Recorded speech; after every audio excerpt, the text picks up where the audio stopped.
Hey guys, my name is Chase Adams, and this is my review comparison of the Dangerous Power G5 and the Empire Axe. I've had both these guns for a while. The Empire Axe right now has the G5 barrel on it. The G5 has the ultralight barrel on it. Both are entry level to mid-price guns. I won't be covering technical specs, mainly just general observations.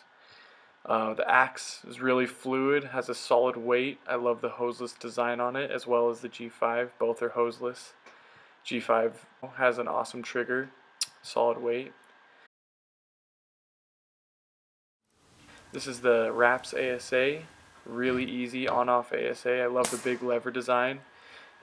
Depressurizes immediately. It's like opening a soda cap pretty quickly. Has no leaks.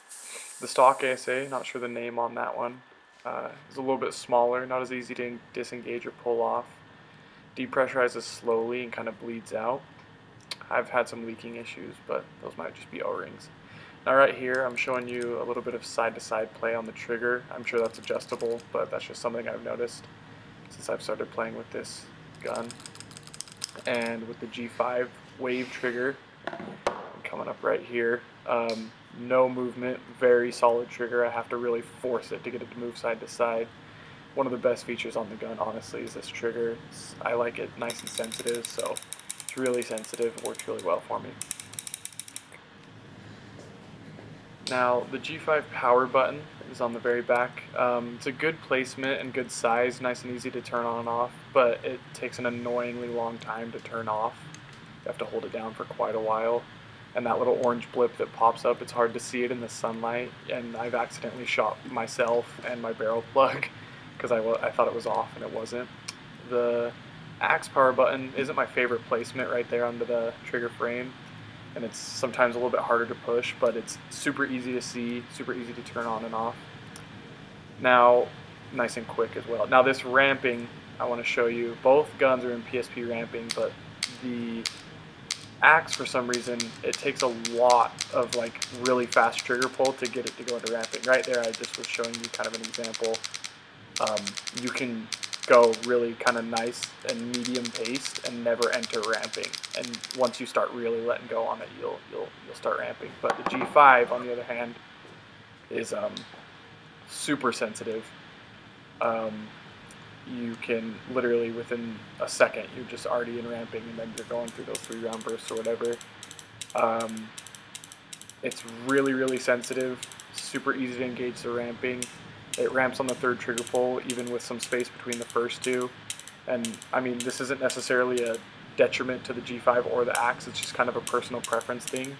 I've always been told that the more paintballs you have in the air, the better, so waste a lot of paint, but it's nice to enter ramping that quickly. I like that about the G5.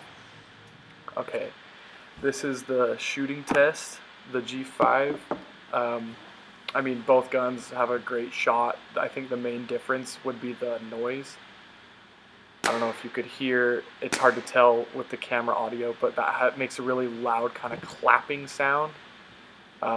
It's especially when you're playing indoor, it's like kind of almost deafening a little bit. That would be the one thing that I would say is an issue. Other than that, it's a good shot. Now, here goes with the axe.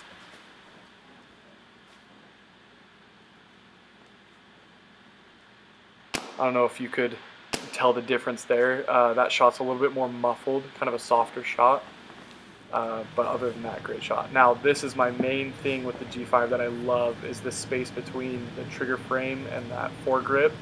It's really natural feeling. You can kind of just wrap your hand around that foregrip, no problem. Tons of space to trigger, and you can, really get a good grip on the gun, move it around. I love that grip, that ability to kind of wrap around on that. And obviously the hoseless design helps with switching hands and everything, and it's just easy to get a hold of that gun back and forth. Now with the axe, you'll notice no space between that foregrip and the trigger frame, so you gotta get creative on how you're gonna hold it. I've seen a lot of people hold it like this, then your fingers sometimes hit against your thumb. That's, it kind of just boils down to, I've seen people hold it like this as well.